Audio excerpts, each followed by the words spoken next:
오랜만에 그리고 어쩌면 또 처음 이렇게 앉아서 둘이 얘기를 하는 시간인 것 같은데 바닷가 좀 언제 가보신 적 있으세요 최근에? 바다는 뭐 가본 지가 좀 된 것 같고 작년에 코나에 기회가 있어서 겨울에 오히려 가셨을 때? 이제 우리나라 해변보다는 코나에 갔던 기억이 제일 진하게 남아. 안식년이었으니까 거의 그럼 1년? 1년 넘었지. 2월에 갔다 오셨죠? 여름에도 바다에 못 가봤으니까 그러셨군요. 되게 좋은데 그죠? 좋죠. 나중에 가족분들하고도 한번 오시면 올 수 있으면 좋을 것 같아요. 좀 멀긴 하지만 좀 어떠세요? 이렇게 리프레시가 좀 되는 풍경인가요? 그냥 여기 도착하자마자 그냥 보이는 그 풍경 자체가 뷰 자체가 되게 좋다. 뭐 여기 만나기 전까지 나 선글라스 끼고 있었으니까 선글라스 끼는 느낌이랑 그냥 내가 내 눈으로 그냥 보는 느낌이랑 좀 다른 것 같은데 훨씬 좋은 거. 좋네요. 아우 좋은 자리 멀리서 감사해요. 맞습니다. 너무 멀리서 오셨죠? 하나도 안 멀었습니다. 저희가 그래도 부산에서 22년도인가 그 예사컨 그거 했을 때 한번 같이 바닷가를 간 적은 있는데 이렇게 앉아서 대화할 시간은 없었던 거는 한 번도 없었고 기억을 해보면 그때 사실 해수욕장 같은 거라 그죠. 해수욕장. 뭐 이런 분위기랑은 전혀 이 바다 소리 어떤 저 새들 우는 소리 그리고 앞엔 불도 타고 있고 저희가 이것들을 한번 준비해봤습니다. 고마워요. 진짜 좋은 시간이에요. 간사님하고 오늘 좀 이렇게 대화 나눌 때 뭔가 저희가 평소에도 얘기를 뭐 많이 나눴었지만 특별히 안식년 이제 마치시고 아무래도 복귀하시는 이 시즌에 좀 그동안 어떻게 지내셨는지 저도 개인적으로 너무 궁금해서 한번 좀 이야기를 들어보면 좋겠다 그런 생각이 들었는데 그러기 전에 또 안식년을 지금 처음 다녀오셨던 거죠? 그렇죠. 그러니까 안식년이라는 게 일반적으로 생각할 때 뭐 교수님들이나 아니면은 담임 목회하시는 목사님들이 안식년이라는 걸 많이 얘기한 걸 들었던 경험은 있지만 물론 나 같은 경우는 예수원도단에서 사역하다 보니까 7년 정도 주기에 한 번씩 안식년을 할 수 있는 나름대로 내부적인 약속이 있어서 그거는 할 수 있는 건데 뭐 상황에 따라 못하기도 하고 그러다 보니 지금 말한 것처럼 안식년이라는 이름을 갖고 해본 건 처음.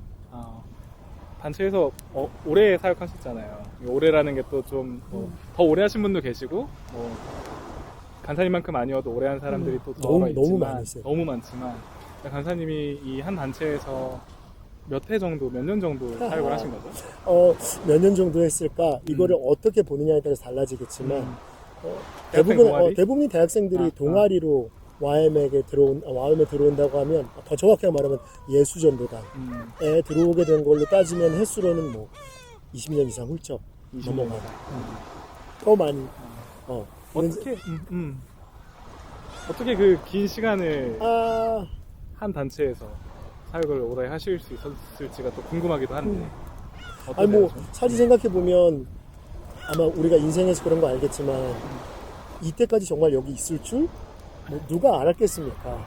나도 몰랐지. 나도 진짜 몰랐지. 근데 흔히 누군가가 이야기하시는 것처럼 어디에 다른 데가 갈 데가 없어서 있었다든지 아니면 그냥 성향이 안주하는 성향이어서 그냥 크게 내외부적인 어떤 어려움이 없어서 여기 있었다든지 그런 건 아닌 것 같고 그냥 가만히 돌아보면 이 질문 자체가 주는 게 이렇게 발자국이라는 것도 걸어갈 때는 우리 발자국이 어떻게 걸어왔는지 모르는 것처럼 한번 돌아보면 발자국의 그 길을 아는 것처럼 그냥 지금 이 시점에서 안식년을 했었다 보니까 돌아보니 이거는 내가 잊고 싶어서 있었던 것도 아니고 물론 우리가 어떤 신앙인의 관점 안에서 하나님이 있게 하셨다 이렇게 말해볼 수도 있지만 그냥 돌아보니 진짜 하나님이 하셨지만 그 사이에서 함께하는 사람들 때문에도 있게 하셨고 또 무언가 이 안에서 부딪히는 실패 때문에도 있게 하셨고 어려움이라고 말하는 거 아니면 참 행복한 순간들 때문에도 있게 하셨고 그러면서 시간들이 이만큼까지 온 게 아닌가. 그렇지만 숱한 질문과 또 어떤 고민들은 많이 있었던 시간이었지. 주로 이제 찬양 사역을 하시면서 그 긴 시간의 어떤 헌신들을 해오셨던 거죠. 저는 간사님 뵌 게 21년이었던 것 같아요. 그러니까 저는 이미 간사님께서 15년 넘게 사역을 하신 후에 간사님을 처음 마주한 거예요. 젊을 때도 노래하시고 영상들로는 가끔 봤는데 아, 뽀글머리 하시고 막 랩도 하시고 그런 것도 했었고. 그랬었잖아요.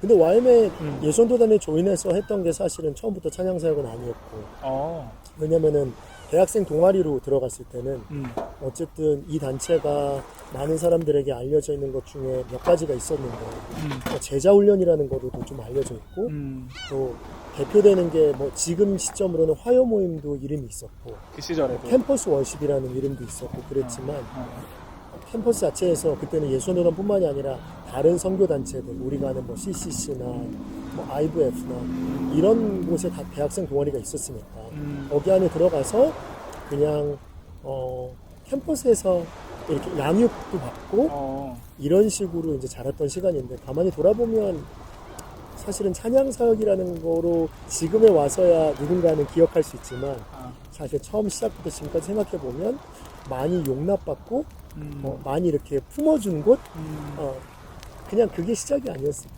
그러니까 뭔가 사역을 했다기보다 더 많이 이렇게 안아줬던 곳, 뭐 이런 기억이 더 많이 나는데. 간사님은 그런 기억이 더 많이 더 나시나요? 많이 나지.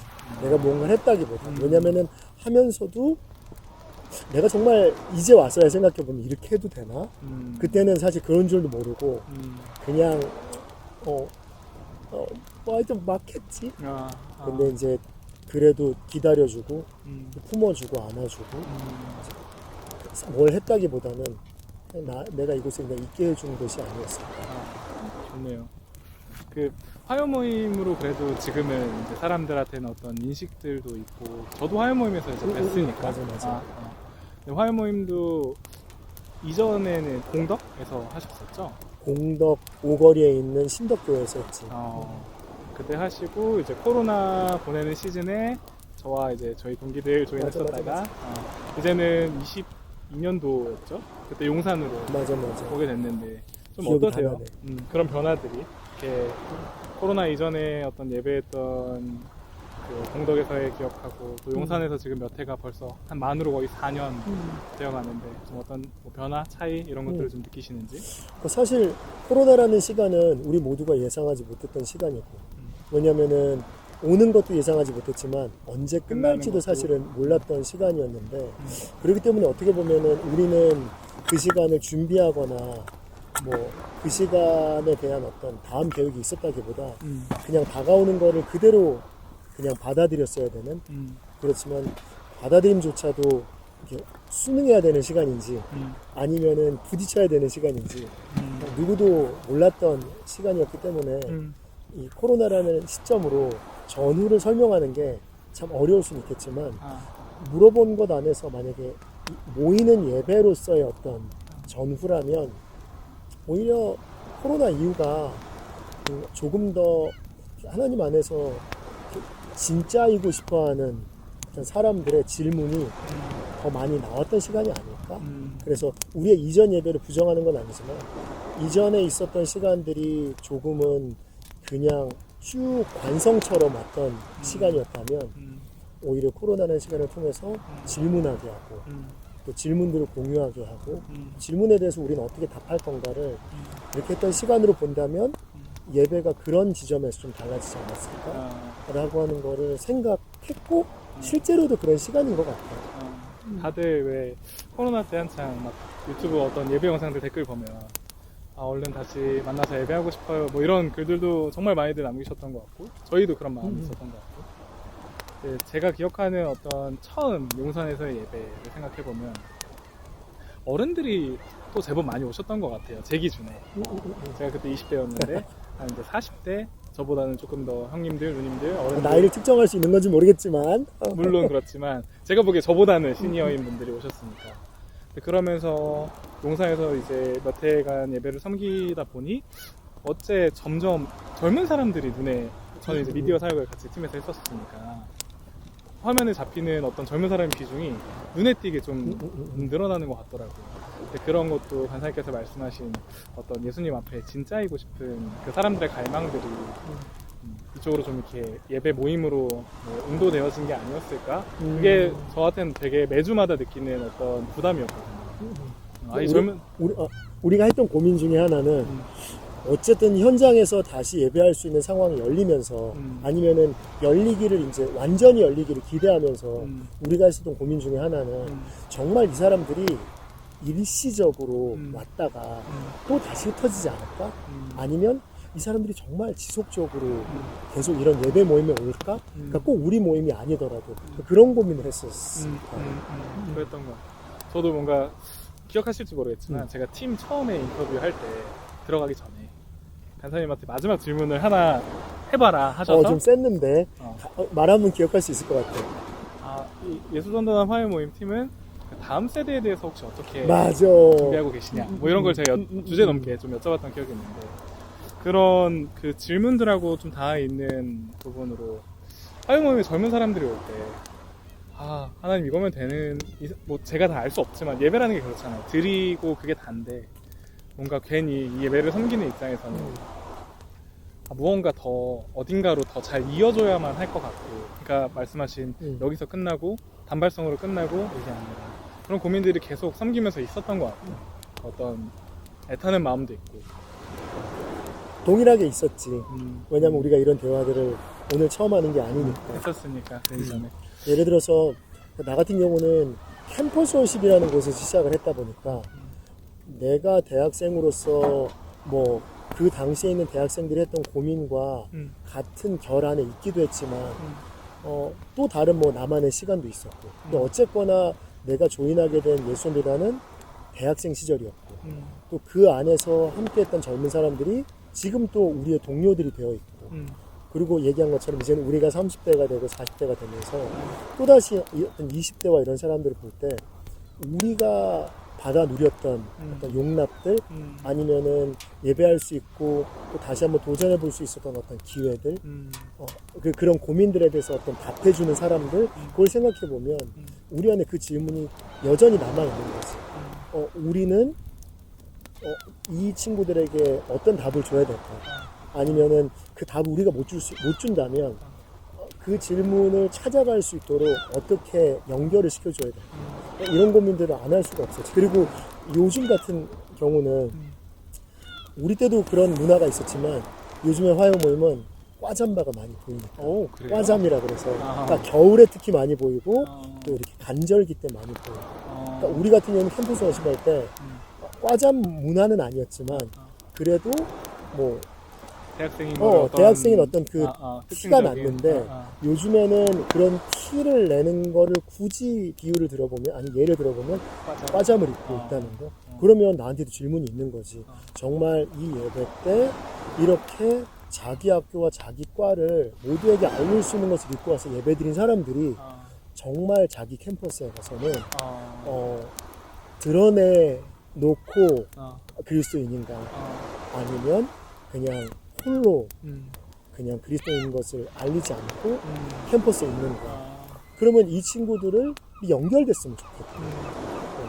혼자가 아니게 비슷한 생각을 군인분들 보면 했던 것 같아요. 누구 보면서? 군인들. 군 용산이라 그런지 모르겠어요. 어떻게 저는 평일 저녁에 하는 예배에 맞아. 군인분들이 오시는지 모르겠는데 가만 보면은 부사관 분께서 그 용사분들 인솔해서 오시기도 하고 용사. 요즘에 용사라고 하더라고요. 아무튼 그런 것들을 보면서 부대에서 어떠실까? 이 예배를 드리고 돌아갔을 때 어떤 괴리가 있지는 않을까? 제가 군인일 때 그런 경험을 했었기 때문인지 모르겠는데 그런 생각도 들더라고요. 젊은 어떤 모습들을 보고. 아무튼. 근데 이제 그 얘기에 있어서 그냥 내가 한번 드는 생각은 어쨌든 한국에서 의무로 해야 되는 군인이라는 신분의 시간을 보내야 되는 사람은 어쨌든 군인과 군인들이 이제 서로를 가장 잘 아는 시간이 아니었어. 그러니까 어쨌든 그 친구들이 나와서 어떤 갈등과 고민들과 또 좋은 걸 받고 갔는지 모르겠지만 어쨌든 그분들은 부대에 다시 들어갔을 때 자기 옷들 입은 사람들 군인으로서 같은 시간에 있는 사람들에게 던질 수 있는 질문들을 그래도 가지고 가지 않았을까 하는 뭐 그러길 바라고 또 말씀하시면서 캠퍼스 워십 얘기를 좀 해주셨잖아요. 저는 그 예수전도단이라는 단체가 워낙 또 크고 영어 이름이 또 유스 위더 미션이라고 또 따로 있고 하니까 이 어떤 그 명사 이 형용되는 어떤 이름들 이런 것들이 너무 헷갈렸었던 때가 있거든요. 그러니까 캠퍼스 워십은 뭐고? 옛날에 영상 보면은 캠퍼스 워십 영상에 간사님 나오시고 뭐 종필이 형도 있고 아니면 뭐 명상 간사님 뭐 이런 분들도 계셨었고 근데 지금은 간사님 또 화요 모임에 계시잖아요. 어떤 이 예배 모임이 뭐 캠퍼스 워십은 뭐고 화요 모임은 뭐다 딱 이렇게 정할 수는 없겠지만 그래도 어떤 그 기원을 아신다면 그런 것들도 좀 얘기해 주실 수 있어요? 근데 사실은 이 기원을 내가 정말 잘 말할 수 있는 사람인가 라는 어떤 개인적인 질문을 먼저 해봐야 될 것 같고 그렇지만 어쨌든 지금은 화요 모임을 하고 있으니까 화요 모임이 적어도 어떻게 시작됐는지 누군가가 물어온다면 어쨌든 답을 할 수 있어야 된다고 생각했기 때문에 지금 섬기고 있기 때문에 우리가 만약에 지금 GPT나 아니면은 뭐 우리가 할 수 있는 AI 기반의 모든 그런 곳에 가서 예수 전도단의 뭐 시작은 어떻게 되는지 알려줘 라고만 해도 아마 공통된 정보들이 나올 텐데 그냥 우리 안에 많이 공통적으로 알려져 있는 것처럼 어쨌든 데이비드 E. 로스라는 오대원 목사님 한국 이름으로는 그분이 이제 한국에 오셔서 어쨌든 대학생들 대상으로 사역을 하시다가 결국에는 화요 모임이라는 이름을 쓰게 된 경우는 그때 당시도 아마 우리나라가 그랬던 것 같은 게 다른 요일들은 교회 주중 예배가 있으니까 다른 요일들은 대부분 교회들이 점유하고 있는 요일들이 있으니까 수요일 금요일 화요일 정도면 그래도 좀 우리가 쓸 수 있는 날이 아닐까라고 아마 그렇게 하셨다고 기억이 나고 그래서 원래 또 모임 자체가 대중을 위한 집회가 아니었고 당신 자택에서 당신들이 제자 양육하는 대학생들 몇몇을 대상으로 말씀을 공부하고 말씀을 가르치고 하던 중에 정말로 우리를 도우시는 분 그때 역사를 알진 못하지만 들어서만 알지만 성령께서 그 모임 가운데 주관하시기 시작하면서 그 모임이 점점 기하급수적으로 사람이 늘어났고 이제는 대중들을 위한 집회로서의 모습을 이제 갖춰지기 시작한 거 그게 이제 화요 모임이 1970년대 초에 시작한 거고 또 캠퍼스 월십이라는 모임은 원래는 대학생들이 또 동아리에서 모이는 그 모임들이 함께 모여서 예배하는 날이 원래 금요일이었거든. 학교끼리 동아리, 그러니까 그렇지, 학교에 그렇지. 있는 뭐 지역끼리 예를 들어서 뭐 서울 권역 안에 아니면 좀 경기도 권역까지 서울이라고 포함했을 때 그 거기에 소속되는 여러 학교들 안에 있는 예수원들은 동아리 모임이 월요일부터 각 날짜마다 다양하게 또 그렇지만 약속된 어떤 시간들을 가지다가 원래는 금요일 날 한 번은 우리가 다 같이 모여서 함께 예배하자라고 하는 시간이 있었고 원래 이름이 금요 모임이었거든. 화요 모임이 어떤 거를 비슷하게 금요 모임이라고. 화요 모임은 원래 진행되고 있었고 다른 곳에서 그리고 대학생들이 모이는 모임 자체가 금요 모임이었는데 어쨌든 뭐 중요한 뭐 어떤 계기들 다 설명하기 시작하면 너무 길어지니까 어쨌든 요일을 또 목요일로 바꾸면서 또 우리의 모임의 어떤 이름은 캠퍼스 월십으로 가자. 라고 이름을 정하기 시작하면서 캠퍼스 워십이 된 거지. 뭐 여기서 정확하게 연도가 어땠고 뭐 이런 거는 뭐 크게 내가 말할 수가 없을 것 같고. 네. 캠퍼스 워십. 이름이 되게 보면은 직관적인 것 같다는 생각을 화요 화요 모임도 모임. 그렇고 캠퍼스 워십도 그렇고 학교에서 캠퍼스에서 드렸겠거니라는 생각을 하게 됩니다. 근데 사실 생각해 보면 우리 단체 이름 자체가 직관적이기 때문에 예수 전도단. 정말 이 이름 안에 정체성이 들어가 있는 거지. 예수님을 전하는 사람들. 목사님 그렇게 말씀하셨으니까. 좋은 것 같아요. 그 이름이 처음에는 되게 레디컬하다는 생각을 지울 수가 없었는데, 그러니까 멀리서 봤을 때. 근데 이 가까이서 좀 이 단체 사역들을 살펴보고 했을 때는, 경험해보고 했을 때는, 그 약간의 레디컬한 그 이름이 이 시대적으로 또 되게 뭐랄까 어떤 주는 의미? 지금 나오는 여러 팀들 대부분 이제 이름이 또 영어고 혹은 한국어로도 하지만 어떤 그런 거 안에서 뭔가 이 가지고 있는 헤리티지들이 느껴지는 그 이름인 거에서 또 이 이름을 더 사랑하게 되는 그런 시간들이 있었던 것 같아요.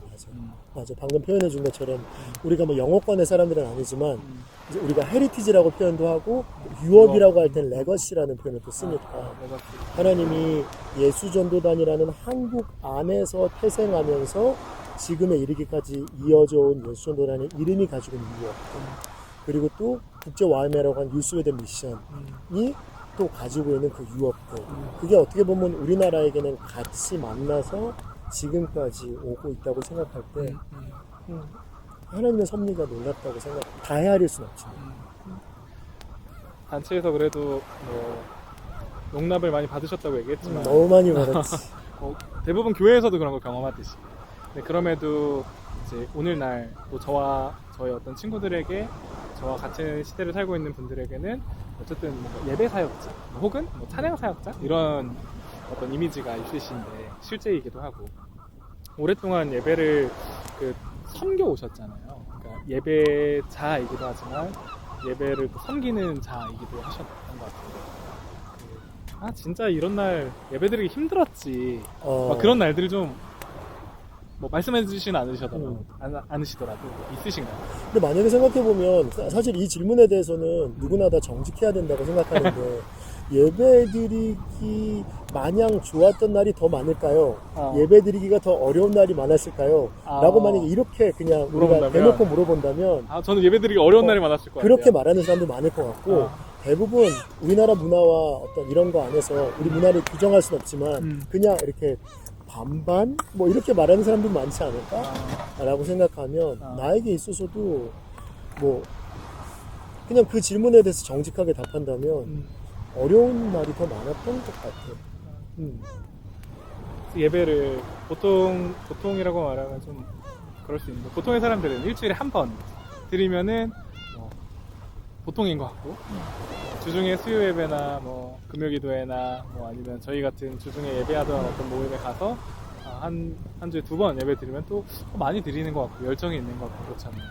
심지어 그 예배를 섬겨 오신 간사님도 어떤 어려움들을 가지고도 예배를 드리게 되는 거예요. 그런 얘기를 이렇게 예상해봤을 때, 생각해봤을 때는 우리 존재가 좀 그런가 싶어요. 예배하기 위해 지어졌는데 예배하기 너무 어려운 존재인 거예요. 뭐랄까. 쟤네들은 저 바다, 뭐 돌덩이, 쟤네는 저렇게 있으면 예배인 거잖아요. 와우, 그걸 C.S. 루이스가 그렇게 얘기했거든. 몰랐네요. 근데 쟤는 저렇게만 있으면 되는데 우리는 뭔가 우리를 막 부인하면서 예배 자리에 가야 되고 또 스테이지에 선다면 그것도 되게 어떤 씨름들을 하고 나가고 그래서 어떤 찬양 노래들 천사들의 노래들보다 R.E.랑의 노래 아름다운 노래로 우리가 사랑하는 주님께 고백하기 원한다는 그 고백이 저는 약간 이렇게 이해가 됐던 것 같아요. 본인이 우리 팀 모임할 때 불러서 너무 내가 감동해서 바로 그날 찾아봤던 노래. 되게 오래된 노래라고 하더라고요. 잘은 저도 모르긴 하는데 예배 사역자로서도 우리가 살아가는 사람들이 그런 어려움들을 겪는다는 게 뭐랄까 저 같은 그 예배 사역을 하지 않는 어떤 사람에게는 또 위로이기도 하는 것 같고 공감도 되고 하는 것 같아요. 되게 좋은 것 같아요. 나는 근데 그 질문에 대해서는 뭐 할 말이 있어서 뭐 하고 싶다기보다는 그게 맞지 않을까? 라고 생각해. 어려운 게? 그러니까 어렵다는 게 맞다는 느낌보다는 우리라는 삶이라는 자체가 이 땅에서의 업앤다운이 존재하기 때문에 우리가 그것들을 그대로 가지고 가서 예배하는 삶이라면 우리가 예배당에 들어갈 때 다른 사람이 되고 예배당 문을 나오고 또 다른 사람이 되는 게 아니라 우리는 똑같은 존재로 예배당 문을 열고 들어갔다 나오는 거야. 물론 지금 말하는 예배당의 문이라고 했을 때는 함께 드리는 어떤 공예배라는 공동체 예배라는 것을 이제 생각했을 때 예배당 문을 열고 나간다고 했다면 뭐 우리는 예배당에서도 우리고 나고 예배당 밖에서도 나고 우리라면 인생이라는 것 자체가 가져다주는 예배라는 게 여러 가지 업앤다운과 우여곡절 안에서 맞닥뜨리는 거기 때문에 나는 그거는 그냥 우리의 예배가 당연히 그럴 것 같다라는 생각을 하지. 그러네요. 이게 나누는 대화 안에서 뭔가 내가 이거를 말로는 다 설명할 수 없었던 것 같은데 하는 게 이해되는 저는 좀 그런 것 같아요. 지금 대화 안에서. 근데 난 그게 너무 멋있었어. 방금 전에 이 바다와 이런 돌이라는 것 자체가 그냥 이들은 그대로 피조된 것들이니까 근데 이들은 그냥 이 자체만으로도 어떻게 보면은 나타내는 거잖아요. 그냥 있는 거 존재 그 자체. 근데 거기 안에서도 우리가 생각해 볼 수 있는 건 사람이라는 게 진짜 대단하면서도 참 당황스럽다는 게 그런 거. 당황. 왜냐면 옛날에 그 A.W. 토저가 썼던 책 중에서 이렇게 그러니까 정확한 문장은 아니지만 이렇게 화창하고 아름다운 날씨 속에 인간만이 스스로 문을 걸어 잠그고 불을 끄고 어두운 데 들어갈 수 있다고. 이게 얼마나 아이러니하냐고 얘기했던 그런 어떤 뉘앙스의 이야기처럼 참 대단하고 신기한 존재. 인간이 그런 존재죠. 그런 것 같아요. 아무리 생각해도 같이 살아야 되는 것 같고 이 땅에서 뭔가 또 그러니까 혼자서는 뭐랄까요 그런 어떤 존재 그 바닥을 보면은 우울해지기 쉽고 그러니까 또 이런 어떤 사람들과 교제하면서 또 공감을 얻고 함께 예배하고 이것도 유익이 되는 것 같고 또 여쭤보고 싶었던 것 중에 제가 약간 준비를 좀 했거든요. 안 보고 최대한 하고 싶은데 최근에 간사님께서 나눠주셨던 얘기 중에 제발 하나님이 예배는 우리의 감정이 아니라 하나님이 하신 구원의 일에 초점을 둔다. 그렇게 말씀하셨었는데 누군가의 말을 인용하셨던 거. 누군지도 말할 수 있어. 그런 말하고 제가 이거를 들으면서 또 한번 생각해봤던 문장은 우리의 감정이 태도가 되면 안 된다 이런 말들을 안 믿는 사람들도 하는 것 같아요. 이제 일을 하는 사람들도 하는 것 같고 그랬을 때 어떤 하나님이 하신 일에 초점을 둘 때 또 우리의 감정이 배제될 수 있을까? 뭐 혹은 우리의 존재는 뒤로 물러서 있을 수 있을까? 너무 어렵게 얘기하는 것 같은데 그러니까 하나님이 하신 일을 우리가 구원의 일에 초점을 둔다고 했을 때 거기에 포커스가 되더라도 뭐랄까 이렇게 흐린 눈으로 보이는 우리의 어떤 상한 마음, 어려운 일 뭐 이런 것들이 있잖아요. 근데 간사님은 제가 기억해보면 항상 좀 웃는 얼굴로 예배 인도를 하시는 날들이 많았던 것 같아요. 그러니까 눈물 흘리시는 건 잘 본 적이 없고 적어도 진짜 많이 우는데 적어도 제가 본 모습에서는 간사님은 또 어떤 하트를 가지고 그리고 이 나눠주신 이야기처럼 어떤 태도로 어떤 시선으로 이 예배 드리시고 계시고 예배를 섬기고 계시는지 그런 것들이 궁금했었어요. 왜냐면은 저는 뭐 어떤 감격이 있을 때 눈물이 좀 사실 정확히 콧물이 먼저 나왔어요. 콧물이 먼저 나고 그 다음 눈물이 나는데 하나님은 어떤 그 감격 안에 또 그게 기쁨으로 또 승화되시고 하나? 이런 궁금증이 있었거든요.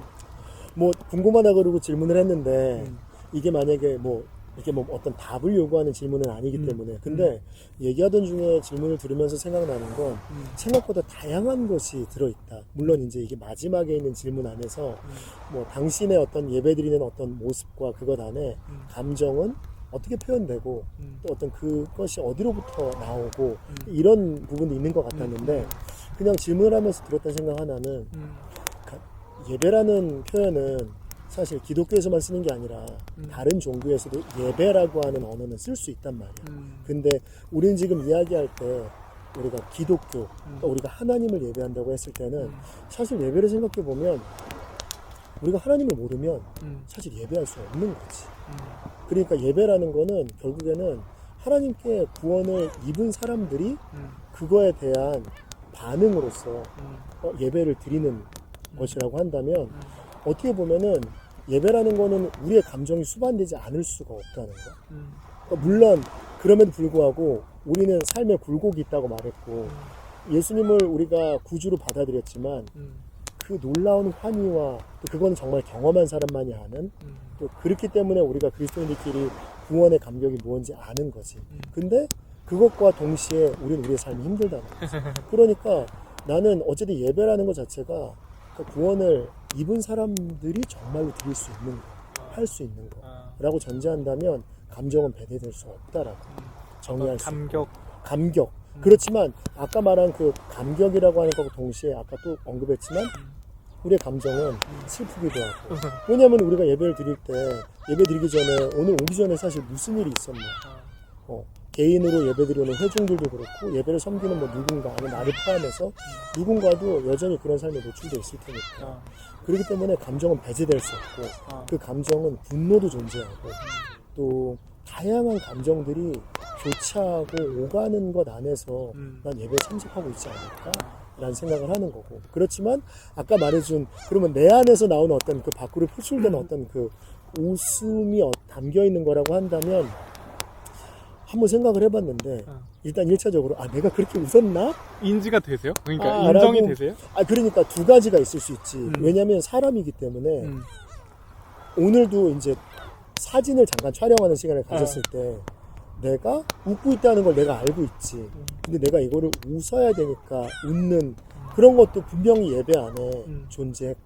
그러니까 내 말은 누군가에게 보이기 위한 웃음이었다기보다 내가 기쁨의 가사, 구원의 감격에 대한 가사를 하고 있기 때문에 거기에 따라오는 어떻게 보면 내 안에 퍼포먼스 같은 웃음이 나올 수도 있는 거지. 근데 정말 이게 하나님 편에서 가장 잘 아실 거고 또 나라는 사람이 그 다음으로 제일 잘 알지 않을까라고 생각했을 때 내 웃음은 어디서 나왔을까 생각해 보면 지금까지는 그냥 이런 찬양 뭐 구주를 생각만 해도 뭐 이렇게 좋거든 이라는 가사처럼 그 마음이 내 안에는 내 슬픔과 또 분노와 또 여러 가지 감정 속에 그 감정도 여전히 고스란히 있기 때문에 예배할 때는 그 감정이 그래도 웃음으로 나오는 것과 가장 많이 이어지지 않았을까? 물론 슬플 때가 있지. 있으시겠죠? 예배 드리기 싫기도 하고 내가 오늘만큼 정말 회중석에 숨어 있고 싶기도 하고 그럼에도 불구하고 예배를 드릴 때 주는 아까 그 말한 구원의 감격은 우리가 만들어낼 수 없는 거기 때문에 그런 부분들이 나왔다라고 생각해요. 닭이 먼저인지 달걀이 먼저인지 닭이 먼저죠. 근데 하나님 믿는 사람 뭐, 아무튼 네.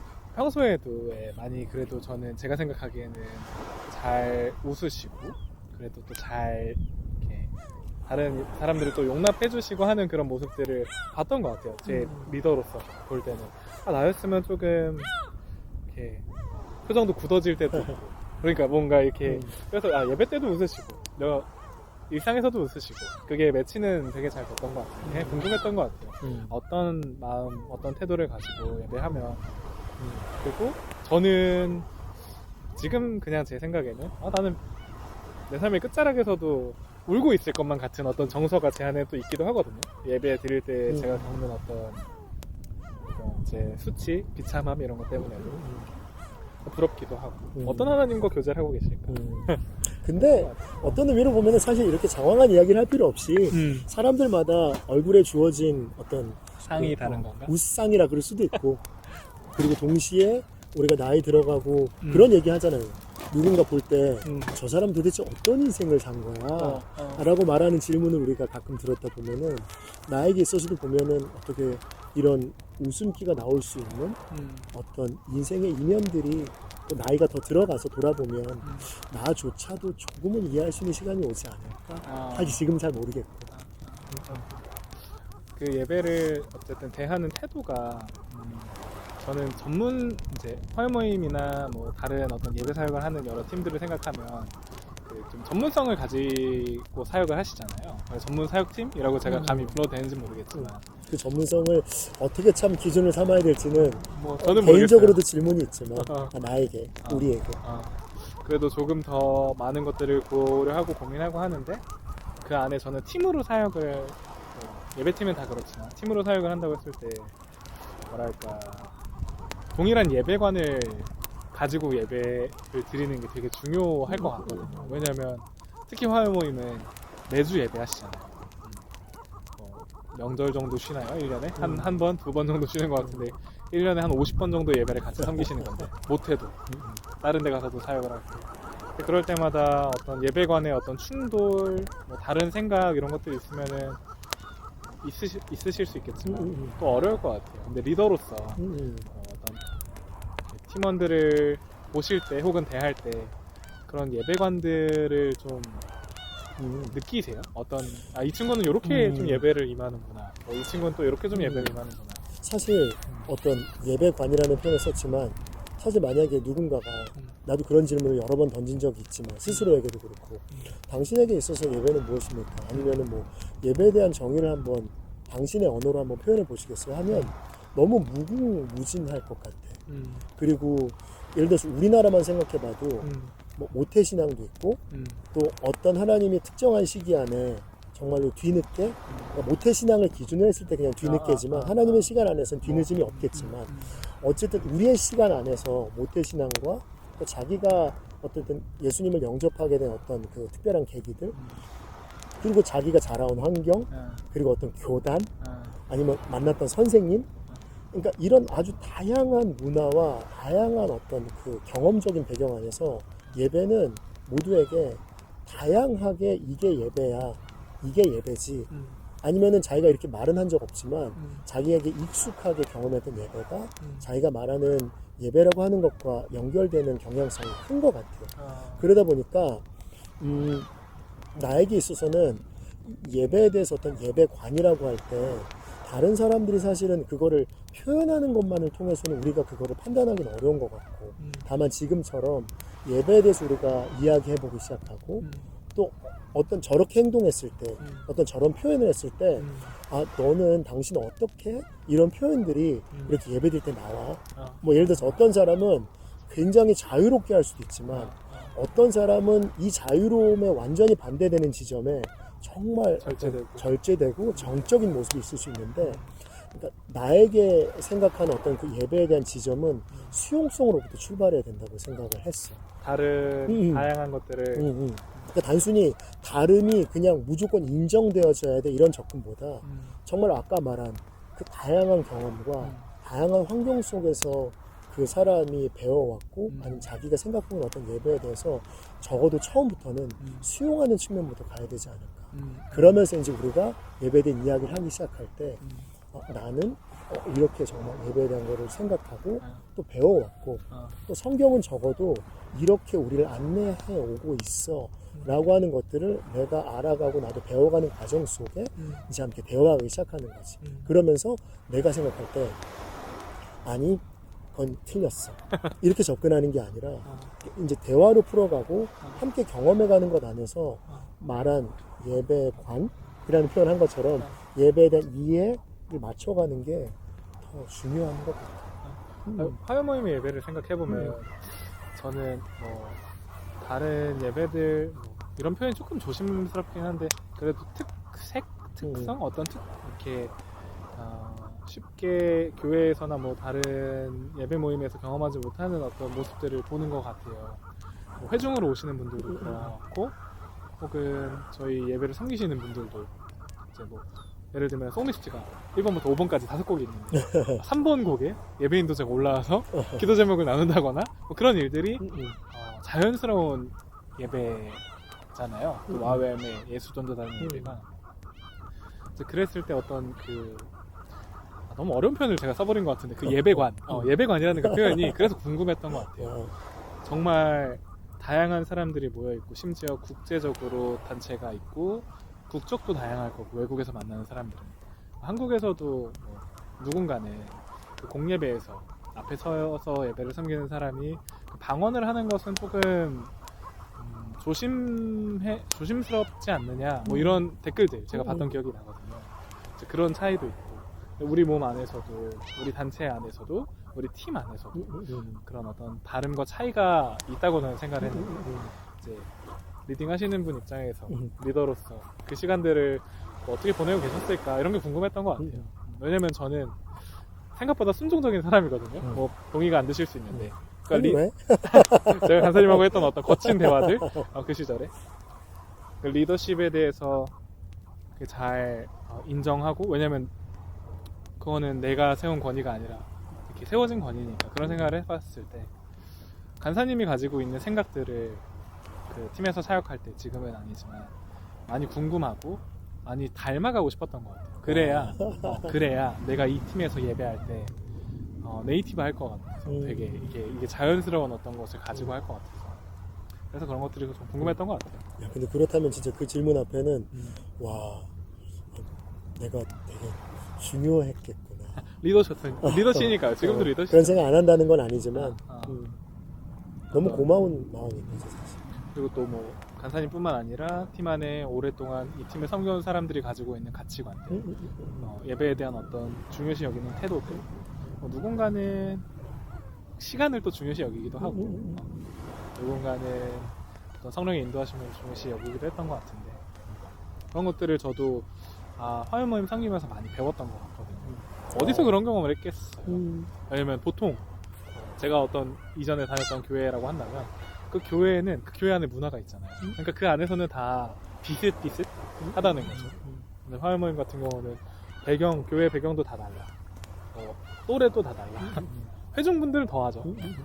그런 다양함들이 회중들의 모습들 안에서 자연스럽고 자유로운 것들도 용납되는 그 모습이 저한테는 감히 천국의 예배 그렇다면 그래도 이렇게 그냥 누군가 볼 때는 막 무질서해 보일 수도 있겠지만 자유롭고 자연스러운 것들이 있지 않을까. 그것들이 서로 안에 용납이 있다는 그랬던 것 같아요. 와, 그거 되게 멋있다. 근데 물론 어떤 얘기하는 거 안에서 이 화요모임이라는 예수원도단 아니면 또 와웸이라는 예배 자체가 가지는 어떤 지금 말한 그런 경험들도 있고 또 우리보다 앞선 어떤 선배들의 어떻게 보면 우리 어머니 아버지 세대까지 간다면 또 이분들이 또 한국 안에서 신앙을 해오면서 그분들이 또 교회 안에서 배워가고 경험해갔던 물론 우리는 우리가 사는 문화와 사람을 통해서 예배라는 부분들이 또 실제적으로 이렇게 전달되고 보여지기도 하지만 그 모든 시절 속 안에 계셨던 그 정말 하나님 그 예배를 이끌어 가셨던 성령님 생각해보면 하나님이 우리 모임이라는 곳 안에서 우리에게 맞게 주님이 또 일하시는 방법 선택하시고 이끌어 가셨던 것 같고 또 개 교회들은 우리는 각자 다양성으로 반응할 수 있지만 또 각 교회마다 하나님 그 교회 안에 특별하게 이렇게 하나님이 이끄시는 방법들이 있으셨던 것 같아요. 그래서 근데 이제 또 본인한테는 또 이 단체 안에서 이 예배 안에서 경험했던 것들이 또 굉장히 좋은 기억이고 성장하게 한 일로 남아 있어서 되게 좋은 것 같아요. 왜냐면 예배 안에 어떤 잘 몰라서 그러는 것 같긴 한데 예배는 뭐 어떤 이런 노래들 뭐 어떤 이런 시간들 이런 것들을 보내야지라고 생각했던 것들이 깨졌기 때문인 것 같아요. 화요 모임을 섬기고 또 예배하면서 때로는 영원히 모르고 싶은 마음이 있을 때도 있어. 그러니까 무지해서 예배를 하겠다는 의미가 아니라 한번 어떤 기회에서 우리가 잠깐 언급하듯이 나눴던 것처럼 그 어린아이의 그 어떤 그 순수함을 정말 우리가 자라나면서 계속 유지할 수 있을까? 라고 질문했을 때 사실 난 없다라고 보거든. 왜냐면 우리는 이성적으로 생각하기 시작하고 컸으니까. 많은 것들을 배우기 시작하고 그러니까 우리는 어느 순간부터 무언가를 나누기 시작할 거고 또 이건 이렇게 해야 된다고 생각할 것이지만 그런 걸 반드시 우리는 하나님 주신 이성 안에서 잘 배워가고 건강하게 성장해야 되겠지만 하나님을 예배하는 어떤 그 태도와 그 수용성만큼은 어린 아이면 좋겠다라는 마음을 놓치고 싶지 않은 거지. 저는 저보다 어쨌든 10년 조금 더 넘게 인생을 계속 먼저 살고 계시잖아요. 나이가 나오는 건가? 제 나이를 뭐 모르실 아무튼. 테니까. 네, 그런 모습들을 지켜가면서 예배하시는 분들이 예를 들면 좀 실명 토크긴 하지만 승준 간사님? 저는 그분을 보면은 내가 40대, 50대 자녀들이 다 이제 20살 막 이렇게 됐을 때에도 저런 모습으로 예배 드릴 수 있을까? 저는 그런 것들을 많이 배웠던 것 같아요. 왜냐면 저는 이제 신앙이 고등학교 3학년 때 처음 생겼다 보니 어떤 갈망이 있었거든요. 내가 더 알고 싶어. 내가 더 잘하고 싶어. 예배라는 거를. 그런 부담이 있었는데 그런 것들을 좀 내려놓게 되는 배움이 있었던 것 같아요.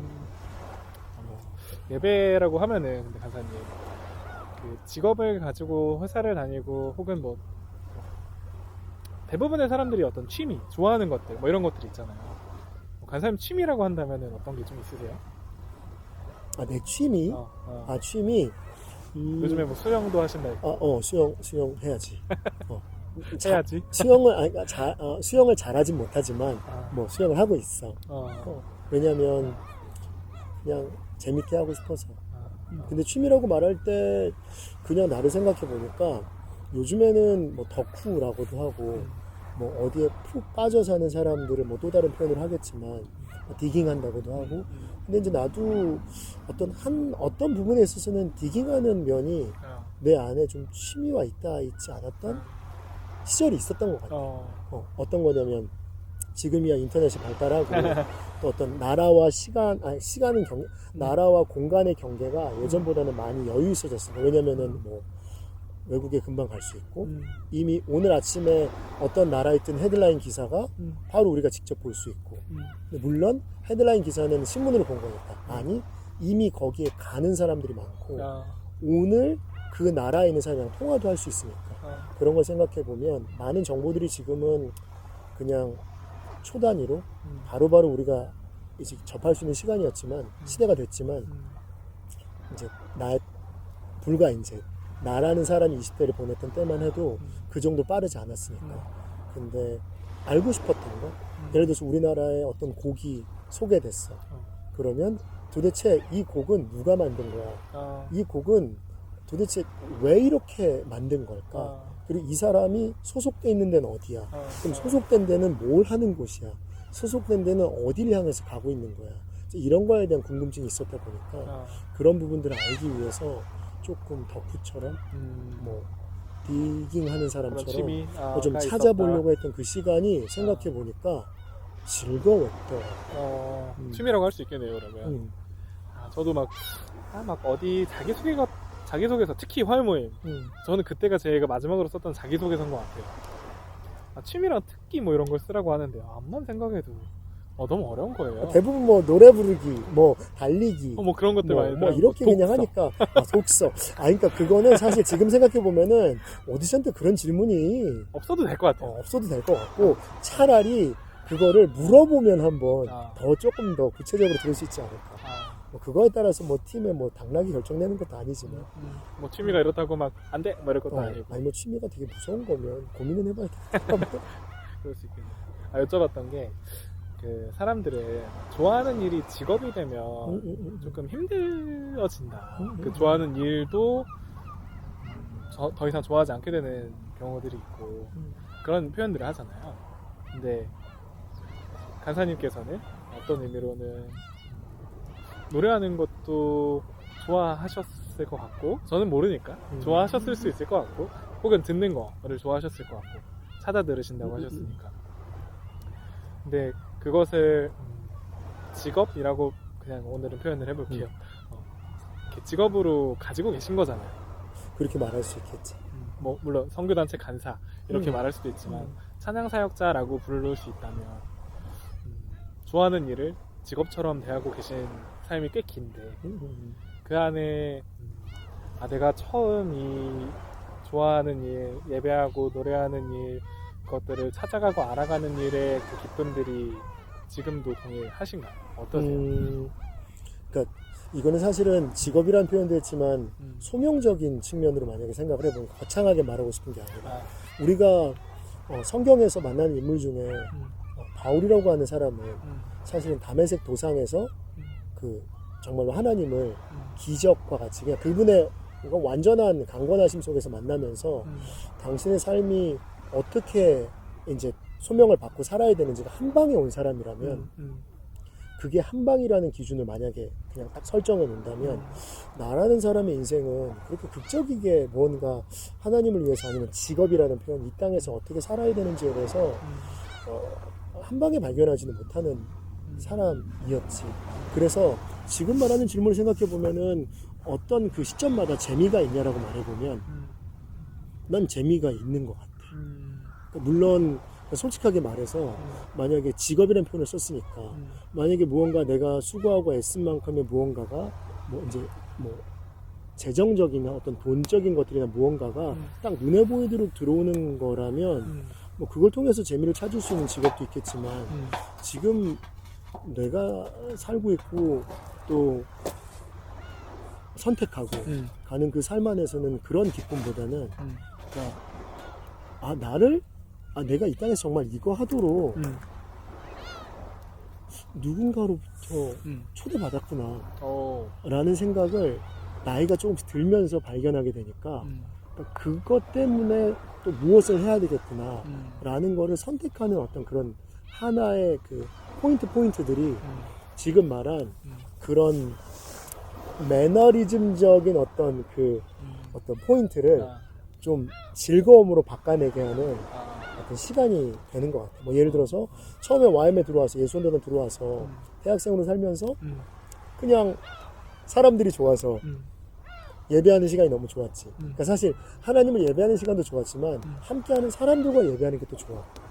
그러면서 질문이 생겼고 왜냐면은 사람들이 어느 순간부터 아까 말한 것처럼 난 이 표현이 되게 어려운데 그래도 앞에서 예배 섬기는 분들이시니까 예배에 대한 전문가이실 거잖아요. 어떤 기대가 있잖아요. 당연히. 예배는 무엇인가요? 라는 질문을 처음 받았을 때 나는 너무 벽과 같은 질문에 부딪힌 것 같았거든. 왜냐면 그래 내가 예배를 드려오긴 하지만 누군가 나한테 물어볼 때 난 예배에 대해서 뭐라고 답해야 되지? 이런 시간들 하나. 그래서 거기에 대해서 질문을 찾아가기 시작한 시간들. 그러니까 힘들었지만 뭐 지금도 그건 완성된 질문이 있는 건 아니지만 그 질문을 해보고 찾아가고 또 발견했던 시간. 누군가의 대답들을 통해서 또 경험하는 사람들을 통해서 그리고 뭐 갑자기 신대원을 또 가고 싶어하는 마음이 생겨서 나라는 사람이 정말 거기에 갈 수 있을지 몰랐지만 그러면서 했던 그 시간들 거기 안에서 했던 시간들 생각보다 행복했거든.